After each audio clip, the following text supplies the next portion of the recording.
Lately, I've been struggling with creating in general, not just with making YouTube videos. Things I found joy in before felt like chores. Anytime I go to write some pages for the comics I'm making, work on a video, or make music, the feeling of dread consumes me. I'm sure my anxiety and other mental issues play a major part in this, but I'm not the only creator who has felt this way, and there are some manga authors who play with this idea.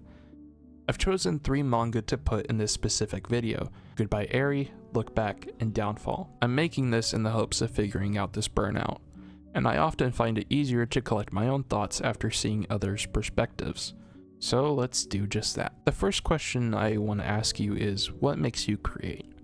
What was the first encounter with your chosen creative form that made you go down that path? In Tatsuki Fujimoto's Goodbye Eri, the main reason the main character Yuta makes movies is because of his mother, who wanted him to film her death.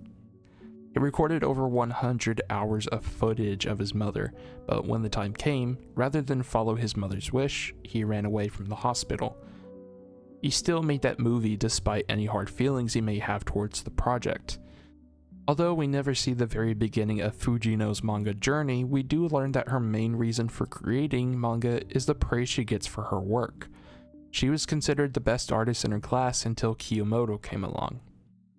In Downfall by Inio Asano, the main character Fukuzawa makes manga because it's something he's always loved and dreamed of becoming a manga artist one day, which he manages to do.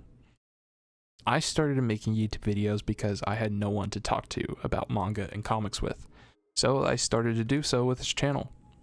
When I first started, I was excited to get my thoughts out and work on getting better as a content creator, but as I was running this content creation marathon, I hit a couple of snags in the road, and lately it's felt like the road has just suddenly ended, like an episode of Roadrunner and Wile E. Coyote. So what were the obstacles these fictional creators came across that made them stop in their tracks like me? In Goodbye Eri, the obstacle was the feedback Yuta got from his classmates. Most of his classmates thought the movie was bad. The hospital blowing up at the end especially left a bad taste in the minds of the viewers. This drives him to want to end his life, and he decides to do it by jumping off the roof of the hospital where his mom died. Except he doesn't follow through with it. We'll get back to that in a bit.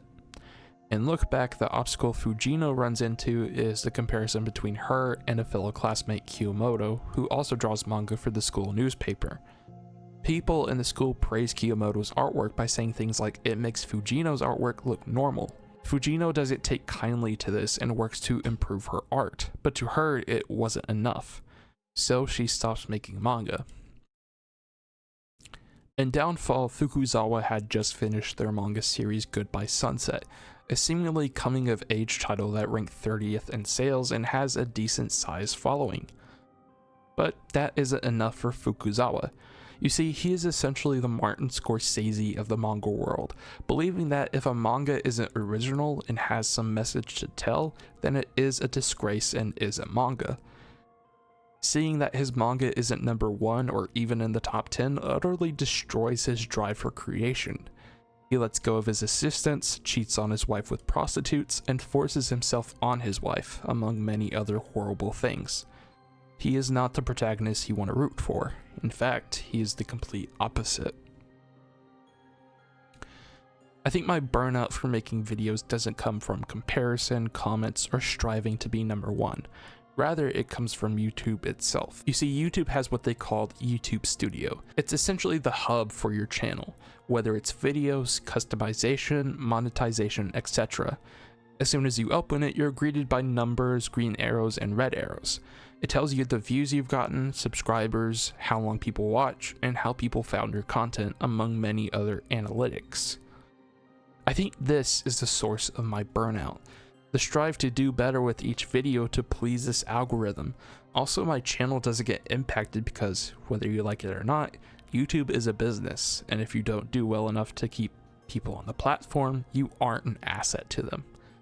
You are a hamster on a wheel.